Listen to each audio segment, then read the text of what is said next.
Wait, you've got to be kidding me. Let's get this untwisted.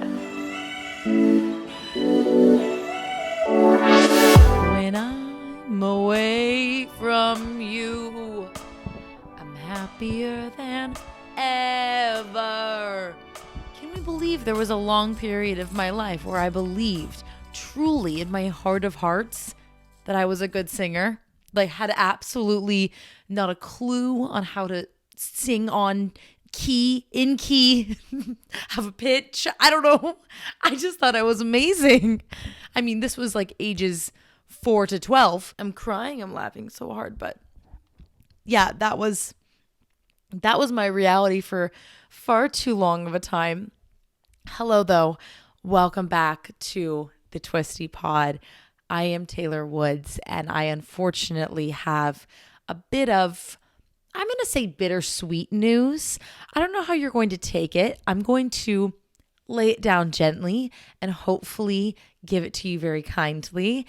And I don't mean to be doing this in what is going to feel like it's out of the blue. It's going to feel like you are being blindsided by me, but I promise it comes with good intention, and I promise it has been in the works for some time. Reese, you better stay away from that camera, lady. She's got a big old bone and she's going to town right by the camera. Thank you. So the announcement. I am actually having this be our final episode of the summer. As in, this will be the final episode for essentially like 3 or 4 weeks. So it's going to feel like it's a long time, but at the same time, it's not going to feel like that long whatsoever. But I've been kind of wanting to do like some sort of little summer break. I was going to say summer solstice, as if that makes any sense. I've been wanting to do like just a little bit of an in-between, or I'm like nervous to give you the announcement. I'm just making up words that don't make sense. Sorry, she did just move the camera. Thank you. Yes, that's a good girl. You lay down in there. I'll talk to you soon, okay? But anywho, yeah, so I've been wanting to do this for a little bit of time. I just didn't really know when the appropriate moment would be. But then I was thinking about it and I realized there never is an appropriate moment. You know, you take your breaks when you feel like you need them, or maybe you just kind of need a bit of time to reset yourself, figure out your goals, etc. moving forward. And that's kind of where I'm at right now. I have a lot of what I think of as fun, big ideas for the podcast. I would love to revamp this quote unquote studio space, if I could even call it that. I have some fun guests I'd love to bring on. I have just like fun ideas in my mind that I kind of feel like I would love extra time to prepare behind the scenes so I can come back rejuvenated, refreshed, and just to give you some more better content. This will still be the continuation of season 2. I don't even know if you care or not, but technically this is still going to be season 2 when I quote unquote return. I do my seasons per calendar year. So anyways, this will be kind of just a quick, fun, last little episode before our little break from one another. But you know what they say, distance makes the heart grow fonder. Plenty of time to catch up. Wow. And for Taylor to slow down. Plenty of time to catch up on some old episodes if you've missed them. I kind of feel like when I'm in summer mode anyways, I listen to podcasts way less than usual. I'm kind of just in that frame of mind of wanting to hang out with friends, go off out and about. And to be honest, I feel like, you know, maybe it'll be good. It'll be really good for both of us. So I hope that you enjoy this last little episode. And I have something fun that I've been wanting to talk about. And I kind of felt like the podcast would be a great place to do it because I had in mind making a whole YouTube video on it. And then when I was really thinking about it, I was like, wait a minute. This is something that the podcast listeners, I think, would be interested to hear. And if you would be interested to hear and you're normally just a YouTube watcher, then you're in for a good old sneak peek, a little BTS into a bit of my story and maybe some tips to help you out yourself. Because today we're going to dive into how and why, and going back into how and why I have started weightlifting. Now, I need to give a little bit of context before I dive into this, or else it's not going to make much sense. But I will get a lot of questions on basically how should a person get started in the gym if you've never picked up a single weight before, because it can be very intimidating. Gym culture, or just gym bros, gym women, can be intimidating if that's not something that you're very familiar being around. And for whatever reason, sometimes lifting up weights, like literally just lifting them up into the air, can feel very scary, and it can feel like you might hurt yourself if you don't know what you're doing, which can be true. Or maybe you just see a rack of dumbbells and you look at it and you have literally no idea what to do with them. Like you don't know a single exercise to do, or you know what to do, but you've never tried it before. So you want to experiment. Like these are all things that I felt when I was starting out on what I consider, I suppose, to be my weightlifting journey, not exactly my fitness journey, because I consider my fitness journey to, I guess, have started at like age 4 when I was just playing soccer and having fun and living my life, like whatever.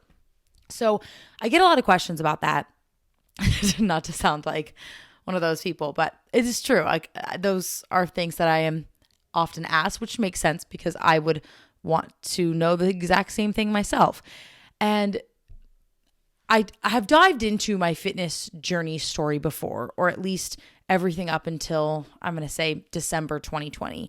And I actually probably should, revise that video now that I'm thinking about it, but we'll get into that on a different day. What the fuck was I just saying? I totally just lost my train of thought. Like it left the station. It went somewhere else, and I don't even know where I was going. Okay. So as I was saying, I had done my fitness journey story, and in that story, I kind of detail on how when I went off to college, it was the first time that I really decided I wanted to start weightlifting. And beforehand, I had just done maybe at-home workout guides with barely any weights whatsoever, or I was just an active person with my friends, family, or organized sports, etc. So I think it was my sophomore year of college that I finally decided I want to start weightlifting. And pretty much ever since then, I have weightlifted on and off up until present day. Then right around, I'm going to say the fall of last year, I kind of came to this conclusion that I started resenting weightlifting. And it became this big, huge thing in my mind where I put so much emphasis on how much I hated weightlifting, and I wasn't really breaking down why I wasn't enjoying it anymore. And so I took out all of my bad feelings on just like the sport of weightlifting for pretty much no valid reason.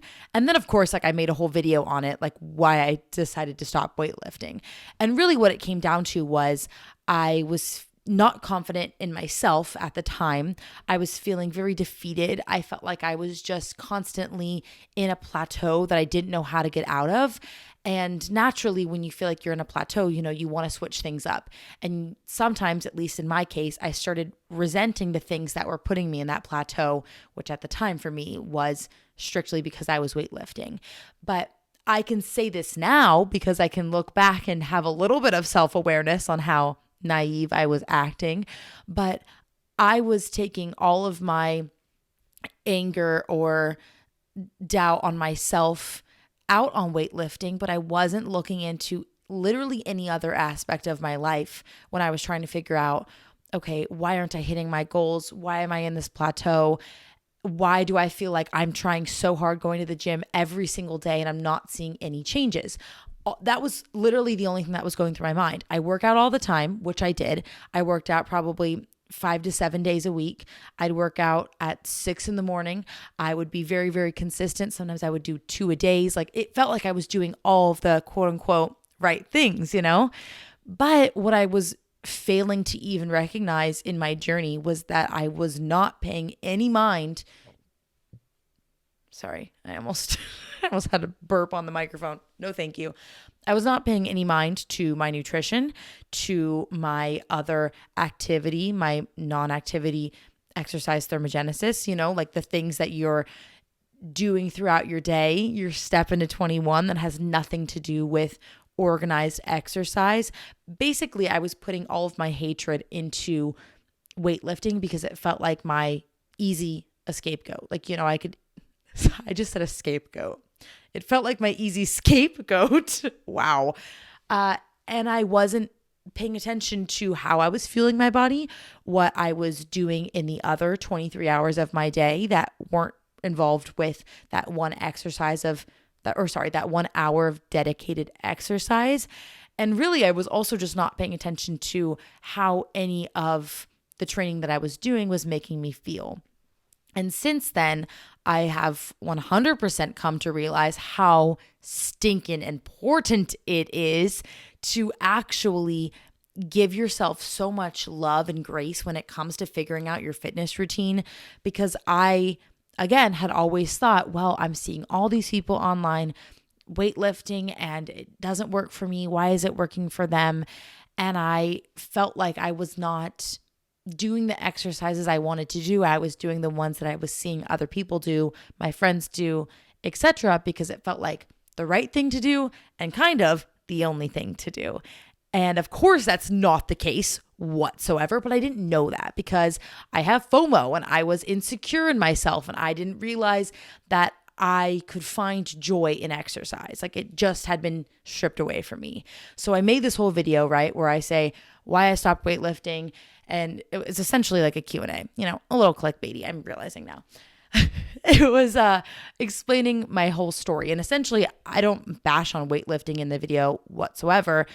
I essentially just say, I realized it wasn't working for me anymore. I didn't understand why I wasn't seeing much progress. I still respect people who weightlift. I still include weights in my training. What I was trying to say was I did not, at that time, strictly walk into the gym and only lift weights because that's what I had been doing for, I'm going to say 4 years at the very least. Now, after I made that video and, just around that time, I essentially started just trying to incorporate a whole bunch of different exercises. I was also doing a lot of at-home challenges during that time, like videos like maybe a Chloe Ting workout or Caroline Gervin or something where I'm kind of doing circuit training at home or I'm incorporating resistance training, but I'm doing it in my living room. So I'm using some dumbbells, but I'm also doing a whole lot of burpees or jump squats or whatever. So that to me is different than strictly going to the gym and deadlifting or traditional squatting, etc. That's what I was telling myself I needed to push past.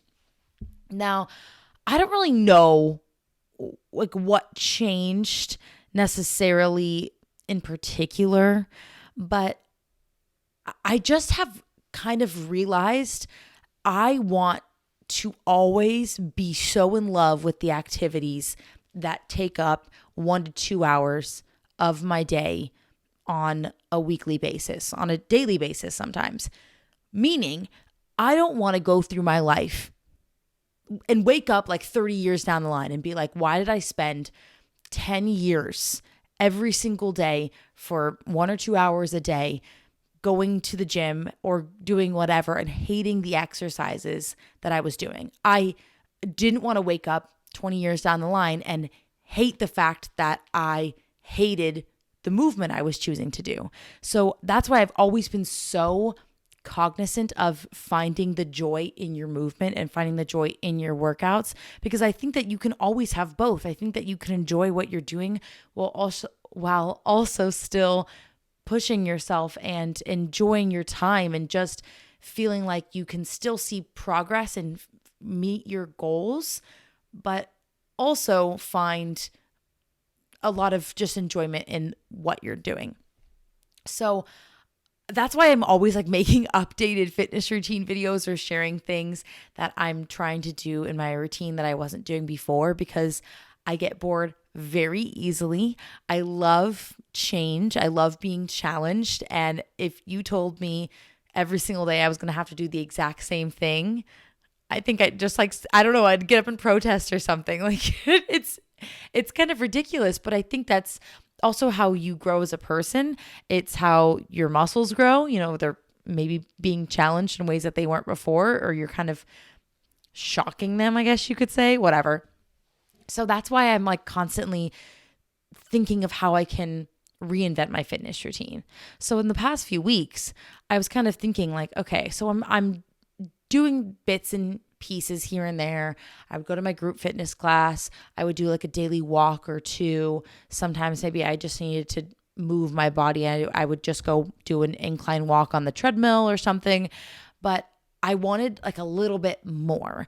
And I kind of just started to get an itch again to like try deadlifting. I think that was the first exercise I remember thinking like, I have not gone to the gym and just strictly weightlifted in forever. And specifically, I had not deadlifted in probably years because like I mentioned, I never took out weights out of my fitness routine. I was always using dumbbells. Sometimes I even use barbells in my fitness classes, or just even if I'm at home and I have kettlebells or something, I've always incorporated weights, but never solely just weightlifting with no other movement. Is this making sense? Like, is there a different term I should be using? I don't think so, but nowadays, like people are always incorporating weightlifting plus jump squats plus cardio, blah, blah, blah, blah, blah, blah. I'm talking about just strictly going to the gym. You do 12 reps of an exercise, you pause, you take a break, you do it for 3 sets, you pause, you do another move, etc., etc. Maybe that makes more sense. But yeah, I just got this itch and I was like, wait a minute, I wonder if I'm still strong in my deadlifts. I wonder if my form is okay. And I also think maybe because I was studying all of this, or still am studying all of this with my CPT course, I started to want to apply it to myself. Like I wanted to be my own little guinea pig and correct my form if I saw I was doing something wrong, or realize I'm not breathing when I deadlift, or I'm not breathing when I'm doing walking lunges or something. And that's really bad. And that's not good for you. And maybe I should be thinking more critically of how and when to inhale versus exhale. And I can do a whole other flipping podcast episode on that. Maybe we should talk to some breathers or something. I mean, like professionals. Let's just talk to some breathers, which would be any human. Oh my golly. Maybe some yogis. That's kind of the route I was going for.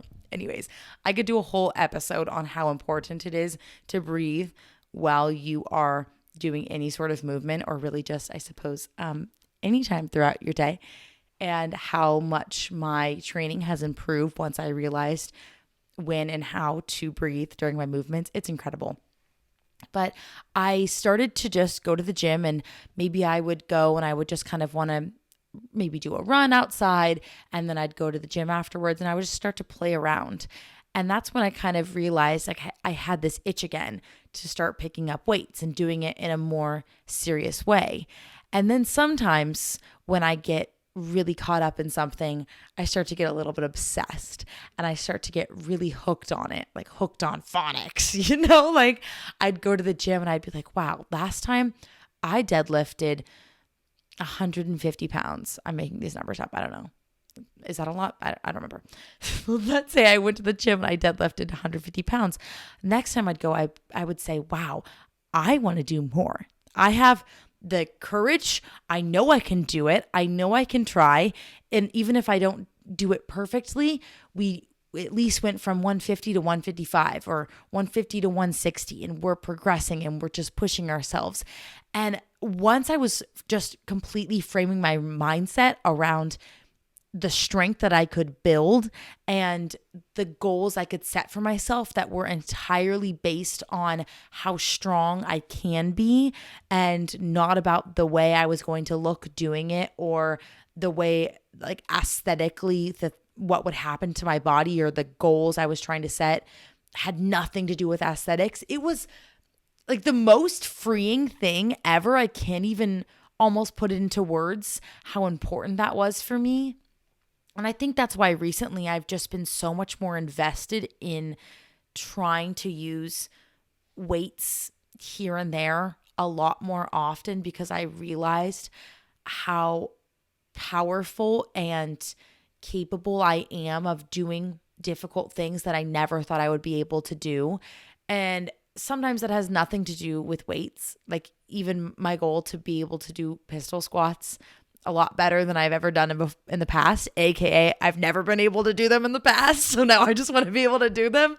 Like that kind of a goal is so empowering to set and to work towards and then nail down. I never, ever in my whole flipping life felt that way about hitting a number on a scale or, I don't know, reaching a certain pant size or something. Never in my effing life did I feel accomplished if I reached a certain number on a scale.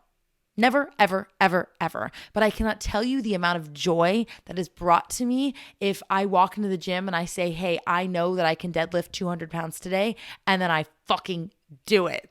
I'm starting to get heated, but really I'm amped because that is so beyond significant when it came to just this shift in my mindset for my journey and my whole fucking life. Why am I cussing so much? Oh my golly, you're like seeing a different side to me as I'm getting passionate. But it's true. And all of that to say really is that I started to realize how important it is to build goals around what you can do and not how you will look. And that took me far too stinking long to work that out in my brain or to even just work that out between my head and my heart. And once I realized it, I think is when I started to really just move my body for me and because of me and because of my future kids that I hope to have one day and the family and generation I can build because I took care of my body now and not because I was depriving it of its nutrients and fuel and micro and macronutrients that it needs so desperately to continue to flourish, you know? Now I'm just getting cheesy and totally rambling, but that's my story on how I've started weightlifting a little bit more now. And it's not like it needs to be like some big announcement, but if you were ever kind of confused and you're like, wait a minute, like I feel like Taylor's posting on her Instagram story a lot more about weightlifting this or deadlifting that, blah, blah, blah. But she made a whole video saying why she stopped weightlifting and you're trying to put point A and connect it to point B and nothing's making sense. That's essentially why. As I mentioned, I'm constantly changing up my routine. I'm trying to fall in love with the movement that I do. And in some cases, that is me wanting to go back to things that I now regretfully disregarded and I pushed to the side because I was in a bad headspace. And I can't take out the whole effing sport of weightlifting just because I wasn't in a good headspace at the time, you know? So I'm glad that I'm now at the point where I can just go to the gym and I can have fun with it. I also think something that might have been helpful for me now is not following a specific guide, which is probably going to contradict everything I'm going to say in my next segment. But now I go when let's say if I want to go to the gym and I want to do an upper body day, I have in my mind, or at least on my phone or whatever, a small inventory of exercises that I know I love and I know I can do that will help me strengthen those areas.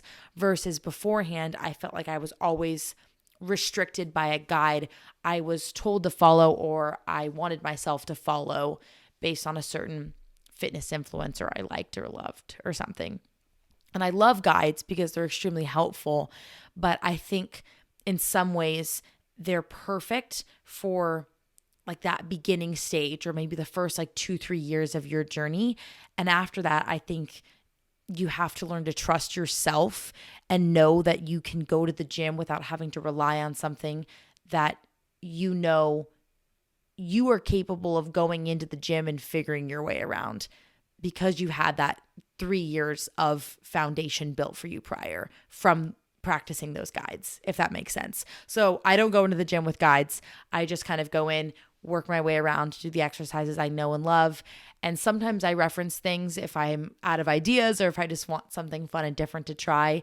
But if you've been following them for a very long time, I challenge you to do your next workout by what you know and what you've learned, and just to try it yourself. I mean, be safe, of course, but I think you would be surprised at how capable you really are.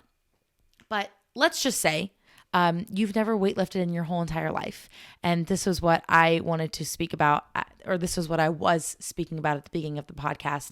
If you have just never picked up a weight in your life, or maybe you've used dumbbells like in your home for a Caroline Gervin workout, but you want to go to the gym and you're realizing, okay, I see a whole bunch of scary machines. I see free weights. I see preloaded machine, like whatever.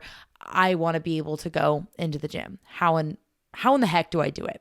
So that's where I always recommend looking to a guide, to be honest, which, as I said, I'm about to contradict myself.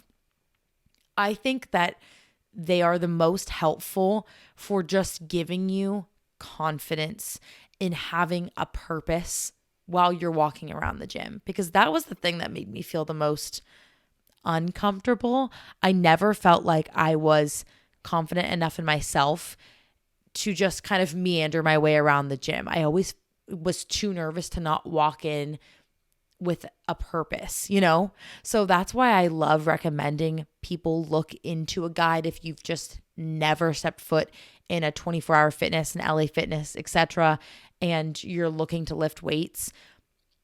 There are so many beautiful, good resources out there now for weightlifting. I mean, it feels like 5 years ago or something, there might have been one. Now there is so many I can't even keep track. And trust me, I am trying. So there are so many different formats that you can use that can be complementary to your lifestyle, even your budget, if you need something that's free versus not free. There are plenty of good apps.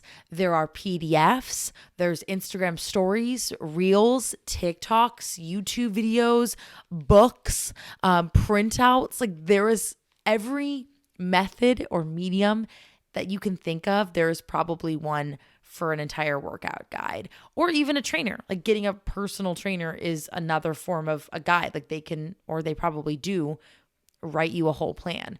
So figure out one of those that will make you feel the most comfortable.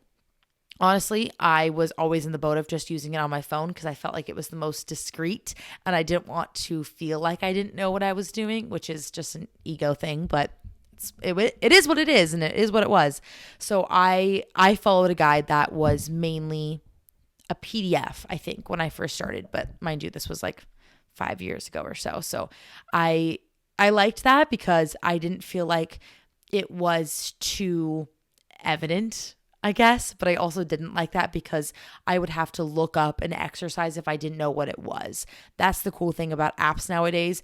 If you've never done a squat before and you need to see what it looks like, or you want reference pictures at least, if you don't have the time to Google it, or you don't have a picture diagram in front of you, sometimes you can get a little bit lost. But a lot of times apps now, you know, they have that like little mini GIF or that boomerang almost that just keeps replaying on the app. And it's like, this is how you do the squat. It's actually really flipping helpful because if you've never heard of that move before, it's just kind of a nice little reminder. So that's always my first suggestion as far as like building yourself structure. Now, when you finally get to the gym, that's when you're going to feel a little bit like, okay, is this the right thing to do? Am I using the right form? Feeling a little bit uneasy. This is going to sound cheesy, but this is literally what I used to do. Let's say, we'll just keep using deadlifting as an example. I wanted to go to the gym and I wanted to deadlift. And, you know, when I was doing other home workout guides beforehand, like I had done a few squats. I was a cheerleader, like we squatted every single day with our stunting. That was something I was used to. But a deadlift, I was like, first of all, how do I even find a barbell? Like, do I have to go to those very intimidating squat racks? How do I set up my plates on the barbell? For the longest time, I didn't even know that you have to put on a safety lock. It's basically like a lock that slides over the plate so they don't fall off the barbell when you're squatting or deadlifting. Didn't know you had to do that.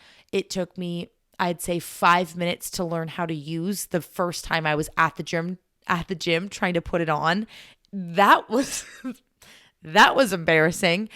And I remember just being so nervous to even ask around for help. Like that's the kind of thing that needs to be in guides, like just the very basic, this is how you do this sort of thing. I remember at my college, there was a free workshop, like women who want to weightlift, something like that, which is, a little bit, but it was really helpful because I remember asking them questions and I went to it with so many other people who were also interested in just learning how to feel more confident, or, hey, we're going to go and do this move and we're going to know how to set up the barbells and we're going to know how to squat because we went to this class and we felt more confident from it. So I guess it's kind of cool. But back to my point. If I had never done a move before, like deadlifting, I would literally stand in my bedroom and I'd pull up a YouTube video or a diagram or something, and I would practice doing it in front of my mirror. Like I'd stand there and I'd either mimic it with no weights, or I'd grab like 2 water bottles or something and pretend like I was holding them. And I'd practice the move in front of my mirror, and I'd watch myself and I'd watch my form and I'd see if I looked like those people that I was watching in the video, or I would just try and make myself, I don't know, like feel like I kind of knew what I was doing. So if I mimicked it in that moment, then when I got to the gym, I would feel at least a little bit of muscle memory that would hopefully kick in when I was there. And it mainly worked. I mean, at least just giving me a bit of reassurance that I knew what the move was going to entail, I think was extremely helpful. So maybe that's a good strategy for you. If you buy a guide, you look at it maybe 10 minutes before you're going to go to the gym. And if anything looks a little bit unusual to you, stand in front of your mirror and watch yourself and try and mimic what you might look like doing that move, but with the weights.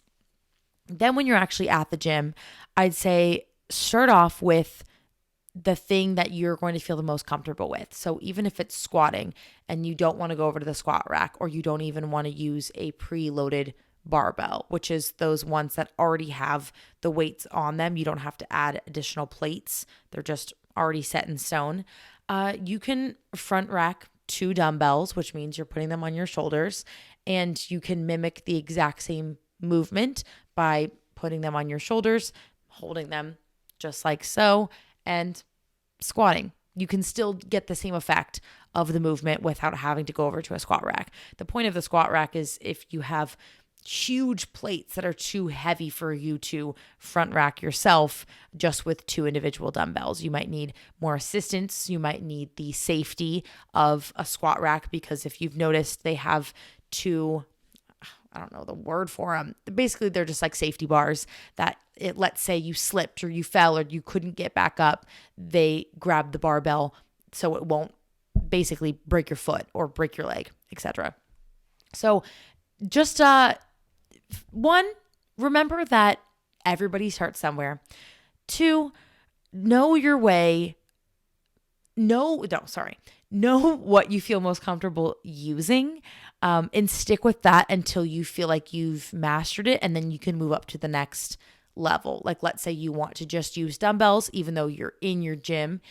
You know that you've used them at home. You can use them in the gym setting. You're going to feel a little bit more confident there. Then once you feel like you've mastered that, go to the preloaded barbells and then start using those. And then maybe when you feel more confident from that, move on to the squat rack. That's just an example of a progression. But also remember that people are going to feel like they know more than you, and maybe they're going to make you feel like you don't deserve to be there. And that's not true. And you have every right to start your journey and to be in that gym as much as they do. So stand up for yourself, be confident in who you are, be confident in your fitness journey, and be even so proud of yourself that you did like that one scary thing that got you out of your comfort zone to be in the gym, or to try the squat rack for the first time, or to even use a dumbbell for the first time. Like I said, everybody starts somewhere. And I think some people lose sight of that when they get a little bit too cocky or something. And, things start to just not be, people aren't as kind. I'm like trying to be all, I don't know, poised about it, but it's true. Like sometimes people can just be not as nice. And don't let that bother you. I always let it bother me, and I shouldn't. So this is also a PSA to myself. But if you want specific tips or you have specific questions about beginning tips for weightlifting, maybe I could do a full video on it if that's what you would prefer, or you can just ask me specific questions for the podcast. Let me know either way. You can always DM me on Instagram. The handle is @TwistyPod. Follow if you haven't already, or subscribe to the YouTube channel if you're watching right now. But that is all from me for today and for the next few weeks. So I hope that you enjoyed this quick little fun episode, and I'm sorry to be leaving you on such a short notice, but I promise this is for the best, and you're going to come back and you'll be like, Taylor, where are you sitting? This is a whole new studio. And be like, I know, it's wild. The changes are just coming left and right. But like I said, distance makes the heart grow fonder, and I sure am fond of you. But I'll be even more fonder. I love you. I'm rambling. It's late, and I can't wait to see you till next time. Make sure that you watch on YouTube or subscribe to the channel. 5-star review on Apple Podcasts. But until then, I love you so much. Stay safe. Have a beautiful rest of your summer. Let me know any questions that you have via email or on the Twisty Pod Instagram. I love you so, so much, and I'll talk to you soon.